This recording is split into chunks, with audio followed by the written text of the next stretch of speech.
selawat yang paling afdal, yang paling sempurna, yang paling tip-top, yang dinyatakan secara jelas dalam hadis Nabi yang sahih, iaitu selawat Ibrahimiyah. Kenapa dinamakan selawat Ibrahimiyah? Kerana di dalam selawat ini disebut nama Nabi Ibrahim alaihissalam. Di dalam selawat ini bukan hanya kita selawat ke atas Nabi Muhammad, tetapi ke atas Nabi Ibrahim. Kenapa Nabi Ibrahim dimuliakan sehingga kan di dalam solat disebut nama Nabi Ibrahim ketika tahiyat? Kenapa di dalam selawat dan tahiyat mesti selawat juga ke atas Nabi Ibrahim? Nabi Ibrahim alaihissalam diberi gelaran bapa para nabi kerana daripada keturunan Nabi Ibrahim bersama dengan isteri Siti Sarah dan juga Siti Hajar lahir para nabi yang banyak.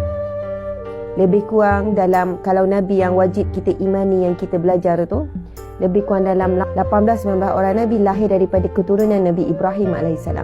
Dan kita tahu bahawasanya nabi kita Nabi Muhammad sallallahu alaihi wasallam adalah cucu cicit kepada Nabi Ibrahim melalui Nabi Ismail dan juga Siti Hajar. Ini kita bayangkan, ini Nabi Ibrahim. Nabi Ibrahim ada 2 orang isteri. Kan, isteri pertama namanya Siti Sarah. Isteri yang kedua namanya Siti Hajar. Nabi Ibrahim bernikah dengan Siti Sarah sehinggalah usia Nabi Ibrahim 80 tahun lebih. Namun tetap tidak dikurniakan anak. Lalu Siti Sarah, seorang isteri yang berhati mulia, berhati besar ini, tahu bahawasanya Nabi Ibrahim suaminya memerlukan zuriat keturunan untuk meneruskan perjuangan. Bukan sekejap, sehingga usia sudah pun tua, iaitu 80 tahun yang lebih. Kemudian Siti Sarah menyarankan Nabi Ibrahim bernikah dengan pembantunya, iaitu Siti Hajar. Bayangkan yang besar. Tetapi Siti Sarah tahu dia perlu buat hal demikian. Bila bernikah dengan Siti Hajar, Allah kurniakan kandungan, iaitu Nabi Ismail alaihissalam. Tak lama kemudian Siti Sarah juga mengandung. Jadi Siti Hajar melahirkan Nabi Ismail, manakala Siti Sarah pula melahirkan Nabi Ishak. Dan ketika Siti Sarah mengandung juga, ketika itu Nabi Ibrahim rasa sangat pelik. Sehingga Nabi Ibrahim bertanya, Ya Allah, bukankah isteriku mandul? Maksudnya dah umur dah 80 lebih, 70 lebih ni, ada anak. Macam mustahil kalau nak mengandung. Tapi kuasa Allah. Daripada jalur Siti Sarah dan Nabi Ishak, lahir para nabi yang begitu banyak. Bayangkan ya, daripada jalur ini lahir nabi. Daripada abad ke abad, daripada selang tahun selepas satu nabi meninggal, lahir pula nabi lain. Semua daripada jalur Nabi Ishak. Ada nabi. Manakala daripada jalur Nabi Ismail, tidak ada nabi, kosong nabi, tak ada nabi. Belah sini nabi, belah sini tak ada.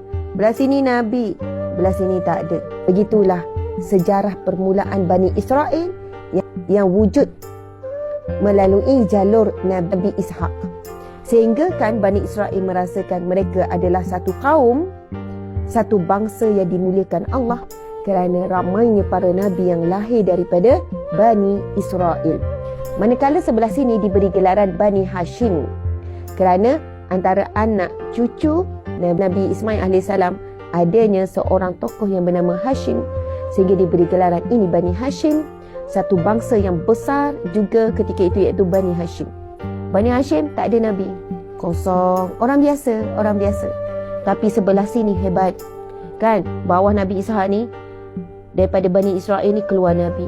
Daripada satu zaman keluar lagi, meninggal seorang nabi, selang berapa tahun keluar lagi nabi. Sehingga mereka rasa sombong dan angkuh, dan mereka sangat yakin nabi yang terbaik akan keluar melalui keturunan mereka. Belah sini pula kosong. Tiba-tiba, Masya Allah, pada 12 Rabiul Awal tahun gajah, lahirlah seorang nabi daripada keturunan Nabi Ismail yang kosong ni. Lahirlah seorang nabi daripada keturunan Bani Hashim yang direct kepada Nabi Ismail, yang direct kepada Nabi Ibrahim alaihissalam. Sebab itu Nabi Ibrahim disebut sebagai bapa para nabi. Nabi Nuh adalah bapa manusia kedua. Nabi Adam adalah bapa manusia yang pertama. Itu di antara gelaran-gelaran para nabi yang kita perlu tahu sebagai satu ilmu yang kita akan faham apa kaitannya dengan kita semua.